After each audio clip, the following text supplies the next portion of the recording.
Hi, I'm Andrew Hunter, Director of the Defense Industrial Initiatives Group and Senior Fellow in the International Security Program at the Center for Strategic and International Studies. I'm talking today with the Honorable William J. Lynn, former Deputy Secretary of Defense and CEO of Finmeccanica North America and DRS Technologies. The 2014 Global Security Forum is here at CSIS next week. Secretary Lynn and Finmeccanica have brought a lot of leadership and insight to the forum, and today we'll be talking about one of the major issues that'll be under discussion. Secretary Lynn, the latest issue of Foreign Affairs magazine includes an article that you authored that's examining structural changes in industry and its relationship with the Department of Defense. You point out what you describe as fault lines that you see developing within industry, and I'd like for you to talk a little bit about what you see those fault lines being. Sure, Andrew. Thanks for having me. What I tried to lay out in the article is that the industry is coming under pressures from two particular areas. One, the market itself is globalizing. The sources of technology are increasingly coming from a global marketplace as opposed to just a U.S. domestic. Secondly, there's a trend towards commercialization. It used to be that the defense world was more of a net exporter of technology. GPS at one point, even the origins of the internet, came out of some defense research. Now more and more the most advanced technologies are in the commercial sector, whether it's 3D printing or nanotechnology or information technology more generally. And the goal then is for defense to pull those technologies in and operationalize them for military purposes. So it's becoming a net importer. The key, I think, is for the Defense Department and the industry to adapt to those changes and shape the industry in a way that it's going to maintain the technological advantages that the U.S. has relied on for the past several decades. And I would imagine the defense budget environment that we have right now has got to be playing a role in those changes as well. I think the defense budget department is a contributing factor. It's not alone. Defense budget drops or increases, for that matter, don't change the structure of the industry. But I think when you combine those defense budget changes, the drops in the defense budget now with the forces of globalization and commercialization, you're likely to see structural changes in the industry itself. Well, given those changes that are underway, what's the business case for industry to invest in the technologies that are really critical for national security? And where do you see that investment coming from going forward?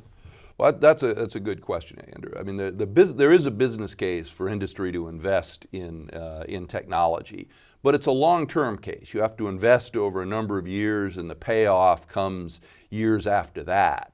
What you're seeing now, I think, is more broadly in business, but in the defense industry itself, more of a focus on shorter-term gains. So you've seen defense industry move almost 80% of its cash back as a return to shareholders rather than investing in technology. That has paid off in terms of increased valuations for the company, increased stock prices. The danger there is that you're mortgaging your future, that over time you're not going to have the technology to replenish your product line and to support the Department of Defense.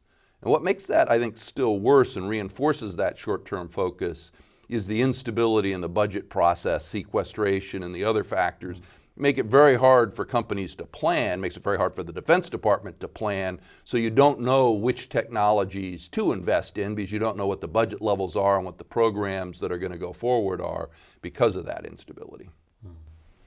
Well, you also talk about barriers to entry for non-traditional firms.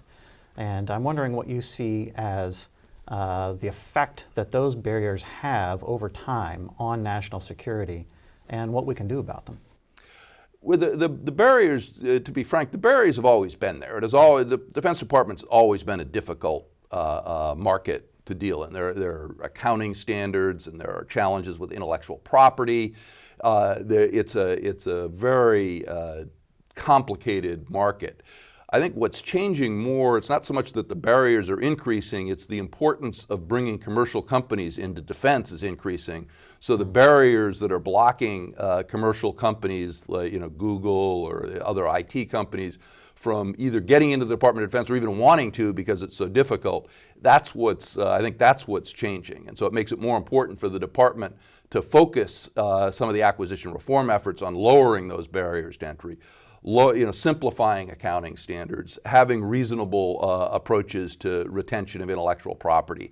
Those kinds of things I think will draw a broader group of companies into the department, and I think that's going to be important going forward.